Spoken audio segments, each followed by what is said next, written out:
Nathan, thanks for talking with us. 24 hours away from a grand final. How do you feel? Oh, looking forward to it, mate. It's we've just been and done the parade, and it's all the sort of extraneous sort of variables are out of the way, and now we can focus on actually playing. Now, you played in a premiership with Port Adelaide in the SANFL. How was that? I mean, that was 10 years ago as a 20-year-old. What were your memories of the lead up to that game? Not much about the lead up actually, but the game itself was a real buzz. I can't remember much of it. I've got to watch the video to remind myself. But the feeling after is, I mean, you can't forget that, and you know that's why you play footy. So has it been different this time to what you remember back in '92 in terms of the leader? Yeah, well, it's obviously SANFL, AFL. There's a little bit of a difference there, and we probably had like 150,000 people out there today, and I think, I mean, this is the pinnacle of a footballer's career, the opportunity to win a premiership. And we have a very young list that have the opportunity to do that. And I, as we all are very excited about doing the job tomorrow. Has anything surprised you in the lead-up that you thought that really knocked you back and think, wow, like for example the crowd today? I mean, has anything really surprised you?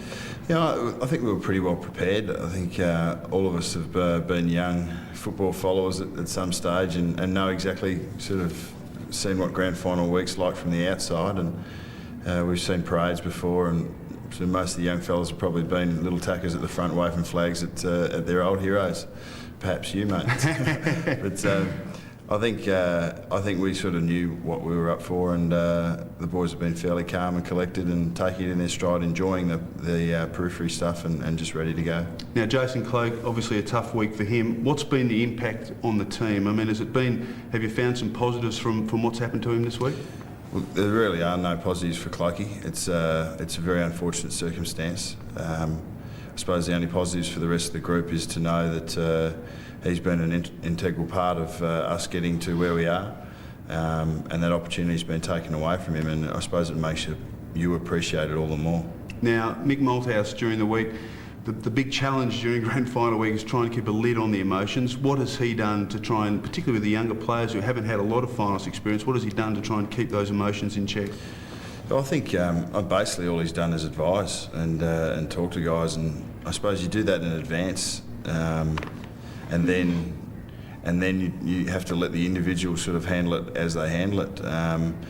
I think we've got a fairly level-headed group, and Mick, along with Dean Laidley and the rest of the assistant coaches, have been very calm and collected. We've gone about our processes exactly the same as we always would, week in, week out, and I think that keeps the players calm as well. Has there been a theme for the week in terms of preparing for this game? Has there been one thing that you've grabbed hold of to try and spur you on to try and get over the Brisbane Lions? No, not really. We've really focused on the same areas that we've focused on every week during the year, and we pride ourselves on the physicality, and we obviously think that the start is going to be fairly hot, as it always is. So there's nothing out of the ordinary, but we've probably spoken about the same 3 or 4 things that we have leading into every game of the year.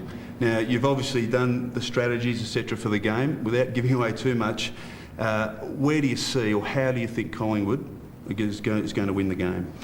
I think once again our strategy is probably pretty similar to throughout the season. Our chances of victory rely on our ability to play very well as a team and get contributions from all 22 players that will represent us this weekend. Brisbane have got a lot of individual brilliance, but they are a good team also. But we need to counter that and make sure that we work together to achieve the end result. Mate, good luck. Thanks, Chris. I hope it goes well. Ta, mate.